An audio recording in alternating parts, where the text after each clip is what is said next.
తెలంగాణలోని మహబూబాద్ జిల్లా ఇనుగుర్తి మండలం చీనియా తాండా ప్రాథమిక పాఠశాల నందు ఉచిత వేసవి శిక్షణా శిబిరం నిర్వహించడం జరుగుతుంది.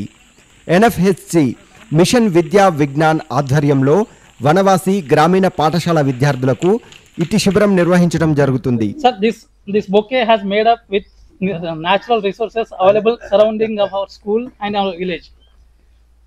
So we would like to thank you for coming from so far to our village on this special occasion. We are so blessed and thankful to you, sir. At the same time, I am also. అదే విధంగా మన state child welfare committee member president doctor Ashok పరిక్వన్ల sir గారికి I just called him just few hours before. I called him around 4 o'clock. Sir said, okay, JK, you told me like I would come.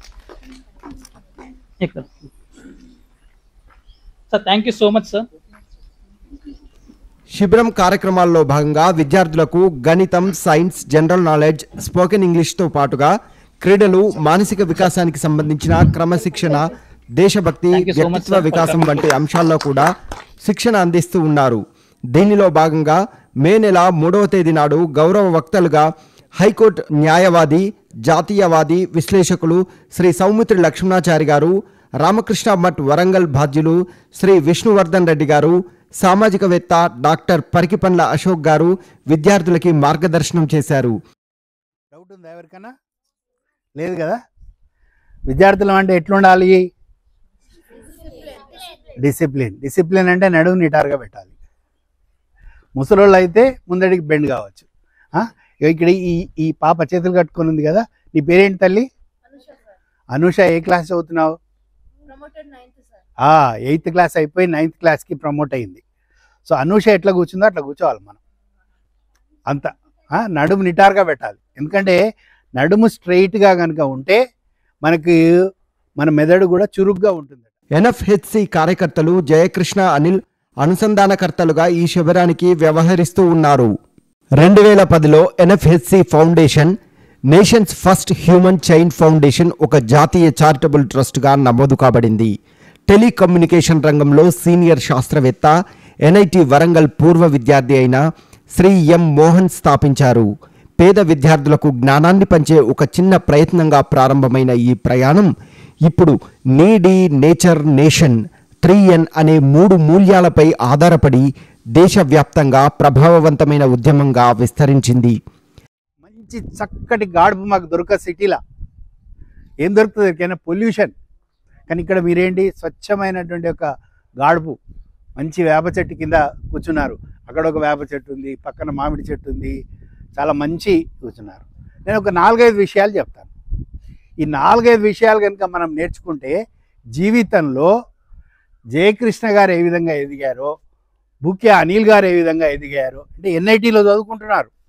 NIT అంటే దేశం మొత్తంలోనే అత్యున్నతమైనటువంటి ఒక సాంకేతిక రంగంలో మంచి విద్యాలయాలు, మంచి ఎడ్యుకేషన్ ఇన్స్టిట్యూషన్స్. అట్లాంటి చోట అంటే వారు నాగ్పూర్లో చదువుకున్నారు, వారు అగర్తల అంటే నార్త్ ఈస్టర్న్ స్టేట్స్లో 7 సిస్టర్స్ ఉంటాయి. ఆ 7 సిస్టర్స్లో ఉండేటువంటి ఒక దగ్గర చదువుకుంటున్నారు. అంత దూరం వెళ్ళి చదువుకుంటున్నారు. అట్లా మనం కూడా పైకి ఎదగాలంటే ఈ 4-5 విషయాలని మనం గమనించాలి. మనకు ఆక్సిజన్ ఇచ్చేటువంటి ఒక చెట్టు భూమి మీద ఉంది కాబట్టి ఆ భూమాతకి మనం థ్యాంక్స్ చెప్పాలా వద్దా? నేను గట్టిగా వందే అంటే మీరు అంతా ఏమనాలా? గట్టిగా అంటారు కదా, హృదయపూర్వకంగా అంటారు కదా, వందే వందే వందే మాతరం మాతరం మాతరం మాతరం. జై జై మాతా, జై జై మాతా, జై జై మాతా. వాన నుంచి కాపాడుతుంది కూడా భూమి కదా. మనం ఆ భూమికి లాయల్గా ఉండాలా వద్దా? ఉండాలా వద్దా? ఇంకొక ప్రశ్న, ఇప్పుడు మన అమ్మ ఉంది. అమ్మ వాళ్ళ అమ్మని అంటారంటే నేను అడిగిన వాళ్ళు తెలిసిన వాళ్ళే చేయలేబట్టాలి. అమ్మ వాళ్ళ అమ్మని ఏమంటారు? అమ్మమ్మ. అమ్మమ్మ వాళ్ళ అమ్మమ్మని ఏమంటారు? నాన్న వాళ్ళ అమ్మని నాయనమ్మ అంటారు. అమ్మ వాళ్ళ అమ్మమ్మని అమ్మమ్మ వాళ్ళ అమ్మమ్మని. పరదాదిని ఏమంటారు? పరదాది తెలుసు మనకు. పరదాదిని ఏమంటారు? పరదాదిని జేజమ్మ అంటారు. ఏమంటారు? జేజమ్మ. జేజమ్మలకి జేజమ్మని భారతమాత అంటారు. ఏంటి ఎవరిమే? జేజమ్మలకి జేజమ్మ కదా. మరి ఈమెతోటి మనకు రిలేషన్షిప్ ఉందా లేదా? ఉందా? అమ్మ ద్వారా మనకు రిలేషన్షిప్ వచ్చింది కదా, నాన్న ద్వారా రిలేషన్షిప్ వచ్చింది కదా. అవసరమున్న వారికి సేవ చేయడం, ప్రకృతి పరిరక్షణ మరియు దేశాభివృద్ధిలో భాగస్వామ్యం కావడం అనే 3 రంగాల్లో కార్యాచరణ కొనసాగిస్తూ ఉన్నారు. ఎన్ఎఫ్హెచ్సి ఫౌండేషన్ 3N నీడీ నేచర్ నేషన్కు సేవలు అందిస్తూ సస్టైనబుల్ డెవలప్మెంట్ గోల్స్గా SDGs అనుగుణంగా ముందుకు సాగుతుంది. Vidya Vigyan scholarship, academic and career మార్గనిర్దేశక కార్యక్రమాలు, లైబ్రరీ అభివృద్ధి సేవలు, ఉపాధి మరియు జీవనోపాధి సహాయం, ప్రభుత్వ పాఠశాలలు, కళాశాలలు మరియు గ్రామాల్లో ఆరోగ్య అవగాహన శిబిరాల నిర్వహణ, పర్యావరణ పరిరక్షణ, గ్రామ వికాస కార్యక్రమాలు, విపత్తు సహాయక కార్యక్రమాలు, ప్రగతిశీల విద్యా మెంటరింగ్ తదితర అంశాల్లో ఈ సంస్థ కృషి చేస్తూ ఉంది. మరి ఆ పని చేద్దాం. మనం చేద్దామంటే మంచిగా చదువుకోవాలి. చదువుకోవాలంటే ఒక పెద్ద ఆయన చెప్పిండు. ఏం చెప్పిండట అంటే, ఈ వివేకానందుడు అనేటువంటి ఒక వ్యక్తి ఎవరైతే ఉన్నారో ప్రపంచం మొత్తం లోపల భారతదేశం గురించి ఏం తెలియనటువంటి రోజుల లోపల మనకు ఒక ఆయనకి నోబెల్ ప్రైజ్ అంటే తెలుసా? నోబెల్ ప్రైజ్లో మన మొట్టమొదటిసారి సాహిత్యానికి ఒక నోబెల్ ప్రైజ్ వచ్చింది. వందే మాతర గీతం రాసిన ఆయన పేరు బంకిం చంద్ర చటర్జీ. ఏం పేరండి? చటర్జీ. అయితే ఈ ఎవరైతే రవీంద్రనాథ్ ఠాగూర్ ఉన్నారో ఆయనకి గీతాంజలి అనేటువంటి ఒక కావ్యం రాశాడు ఆయన కదా. ఇప్పుడు తలకాయ ఊపుతుంది. గీతాంజలి అనే కావ్యం రాస్తే దానికి నోబెల్ ప్రైజ్ వచ్చింది. నోబెల్ ప్రైజ్ వస్తే అప్పటి వరకు భారతదేశం అంటే మిగతా దేశం వాళ్ళు ఏమనుకుంటున్నారట అంటే బానిస బతుకుతున్నటువంటి జాతి, 1000 సంవత్సరాలుగా బానిసలుగా ఉంటున్నటువంటి జాతి. ఇందులో దీంట్లో ఏముంటుందంటే wear the mind is without fear. Wear the mind is అంటే ఒక బానిస బతుకున్న జాతిలో నుంచి ఇంత ఒరిజినల్ థాట్ ఏ విధంగా వచ్చింది అని ఆశ్చర్యపోయి అడుగుతారట. ఏమని అడుగుతారట అంటే, we doesn't know anything about India. భారతదేశం గురించి మాకేమి తెలియదు. భారతదేశం అంటే పాములు పట్టేవాళ్ళు, క్షుద్ర విద్యలు, స్నేక్ చార్మర్స్, ఇట్లాంటి వాళ్ళు ఉంటారు. కానీ మాకు భారతదేశం గురించి తెలుసుకోవాలని ఉంది అంటే, అప్పుడు ఈ రవీంద్రనాథ్ ఠాగూర్ ఏం చెప్పాడట అంటే, if you want to know India, read Vivekananda. In him, everything is positive. Nothing is negative. అంతా సకారాత్మకమే, నకారాత్మకం ఏమీ లేదు. కాబట్టి భారతదేశాన్ని అర్థం చేసుకోవాలంటే వివేకానందుని చదవాలి. గాంధీ గారు, మహాత్మా గాంధీ గారు తెలుసు కదా, మన జాతి పిత. ఆయన ఏమన్నాడు తెలుసా? ఒకవేళ భారతదేశం గురించి నాకు కొంత అవగాహన ఉంది, కానీ వివేకానందుడి యొక్క రచనలు, వివేకానందుడి యొక్క ప్రసంగాలు, వివేకానందుడిని చదివిన తర్వాత ఈ భూమి పట్ల నాకు 1000 రెట్లు 1000 times ప్రేమ పెరిగిందని చెప్పాడు. ఎవరు చెప్పారండి? ఎవరి గురించి చెప్పాడండి? సో వివేకానందుడి గురించి ఎందుకు వచ్చింది reference? If you want to know India కదా. భారతదేశం గురించి తెలుసుకోవాలంటే వివేకానందుడి గురించి చదవాలి. ఇంకొక మహానుభావుడు ఉన్నాడు. ఆయనే ఏమన్నాడు తెలుసా? Freedom is my birth right. స్వరాజ్యం నా జన్మ హక్కు. Freedom is my birth right and I will achieve it. అందు గురించే పుస్తకాలు చదవాలా. 6th, 7th, 8th, 9th, 10th. గట్టిగా ఒకసారి ఆలోచించండి. లోకమాన్య బాల గంగాధర్ తిలక్ తెలుసు కదా, ఆయన ఏం చెప్పాడు? స్వరాజ్యము నా జన్మ హక్కు, నేను దాన్ని సాధించి తీరుతాను. స్వరాజ్ మేరా జన్మసిద్ధ అధికార హై, మై పాకే హీ రహూంగా. అట్లాగే ఇంకొక ఆయన ఉన్నారు, జై హింద్ అని నినాదం ఇచ్చారు. ఎవరైనా నేను ఒకసారి జై హింద్ అంటే గట్టిగా అందరం జై హింద్ అందామా? జై హింద్, జై హింద్, జై హింద్ చెప్పండి. నేతాజీ సుభాష్ చంద్రబోస్ కదా, గుర్తొచ్చిందా?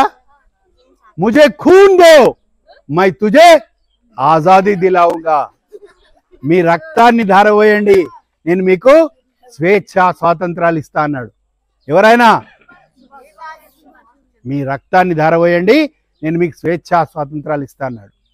Give me blood, I will give you independence. ఆ సుభాష్ చంద్రబోస్ ఏమన్నాడు తెలుసా? ఒకవేళ దేశానికి స్వాతంత్రం వచ్చిన తర్వాత మీరు ప్రైమ్ మినిస్టర్ అవుతారా, రాష్ట్రపతి అవుతారా, త్రివిధ దళాలకు అధిపతి అవుతారా, సుప్రీంకోర్టు న్యాయమూర్తి అవుతారా అంటే సుభాష్ చంద్రబోస్ ఏం చెప్పాట తెలుసా? స్వామి వివేకానంద కనుక బతికుంటే ఆయన యొక్క పాదాల చెంత కొంచెం చోటు కావాలి, ఆయనకు సేవ చేసుకునే భాగ్యం కలగాలి. మరి వివేకానందుడు గొప్పవాడా కాదా? గొప్పవాడా కాదా? గొప్పవాడికి గురించి చదివితే మనం కూడా గొప్ప వాళ్ళం అవుతాం. అబ్దుల్ కలాం కూడా ఇన్స్పిరేషన్ ఎవరంటే వివేకానందుడికే. జగదీష్ చంద్రబోస్కి ఇన్స్పిరేషన్ ఎవరంటే వివేకానందుడే. భగత్ సింగ్కి ఇన్స్పిరేషన్ ఎవరంటే ఒక భగత్ సింగ్, ఒక రాజ్గురు, ఒక సుఖదేవ్, ఒక రామ్ ప్రసాద్ బిస్మిల్, ఒక అశ్వకుల్లా ఖాన్, ఒక అల్లూరి సీతారామరాజు, ఒక నానా ఫడ్నవీస్. వీళ్ళందరూ కూడా తృణప్రాయంగా అసూలు బాశారు, రక్త తర్పణ చేశారు. చేస్తే మనకు స్వాతంత్రం వచ్చింది. కాబట్టి అట్లాంటి మహానుభావుల గురించి తెలుసుకోవాలా వద్దా? తెలుసుకోవాలా వద్దా? తెలుసుకోవాలా వద్దా? అందు గురించి నేనేం చేసినానంటే నేను కొన్ని పుస్తకాలు తెచ్చిన. సారు మీ జీవితానికి సరిపడా విషయాలన్నీ కూడా చెప్పారు. ఎంత ఒక 5-10 minutesలో వారు చెప్పినాక విషయాలను కనుక ఒక్కసారి మీరు ఇంటికి పోయిన తర్వాత ఒక పేపర్, పెన్ను, బుక్ పెట్టుకొని పాయింట్ టు పాయింట్ ఒక 18 పాయింట్లు చెప్పారు వారు. అన్నీ కూడా మీరు ఒకసారి రాసుకుంటే మీ జీవితానికి సరిపడేటువంటి మంచి స్టఫ్ని ఇచ్చినట్టు అవుతుంది. ఆ ప్రయత్నం చేస్తారని నేను ఆశిస్తూ, వారు మళ్ళీ మళ్ళీ కూడా వీలైతే మరి ఒక్కసారైనా లేదా కనీసం ఎండింగ్ రోజైనా, చివరి రోజైనా మీరు ఎప్పుడు పిలిస్తే తప్పనిసరిగా వచ్చి మా విద్యార్థుల యొక్క ప్రతిభ ఇవాళ ఉన్నటువంటి పరిస్థితి నుంచి ఎండింగ్లోకి, అంటే ఇప్పుడున్న స్థితి నుంచి ఉన్నత స్థాయిలోకి ఏ మేరకు చేరుకున్నారనే విషయాన్ని వారు ప్రత్యక్షంగా చూసి వారిని ఖచ్చితంగా చివరి రోజు వచ్చి ఆశీర్వదించాలని మరీ కోరుతూ. నా పేరు జాటోత్ జయకృష్ణ, మా తండ్రి పేరు జాటోత్ రావోజీ. మాది చీనేతండ గ్రామం, ఇనుగుర్తి మండల్, మహబూబాద్ డిస్టిక్, తెలంగాణ. నేను వచ్చేసి నా ఎడ్యుకేషన్ ఎన్ఐటి నాగ్పూర్లో బీటెక్ చేసి, ఐఐటి రూపంలో ఎంటెక్ చేసి, ఆ తర్వాత సాఫ్ట్వేర్లో బెంగళూరులో 4 సంవత్సరాలు పూర్తి చేసి ప్రజెంట్ నేను డిజిలాజిక్ సిస్టమ్స్ అనే కంపెనీలో హైదరాబాద్లో పనిచేయడం జరుగుతుంది. అదేవిధంగా గత 6 సంవత్సరాల నుంచి నేను NFHC nations first human chain ఫౌండేషన్లో యాజ్ ఎ నేషనల్ జనరల్ సెక్రటరీగా పనిచేస్తున్నాను. అదేవిధంగా మేము గత 4-5 years నుంచి మహబూబాద్ డిస్టిక్, అదేవిధంగా తెలంగాణ స్టేట్లో అరౌండ్ 23 ZPHS హై స్కూల్స్లో for library establishment we have donated around many books, mainly NMMS, Polytechnic, అదేవిధంగా motivational books, Swami Vivekananda books ఇలా డిస్టిక్లో చాలా స్కూల్స్లో చేయడం జరిగింది. అదే క్రమంలో మన తండలో మన ఊర్లో ఎందుకు చేయవద్దని ఆ యొక్క అంశం పైన మా యొక్క గ్రామంలో చీనతండ గ్రామంలో సమ్మర్ క్యాంపు పెట్టడం జరిగింది.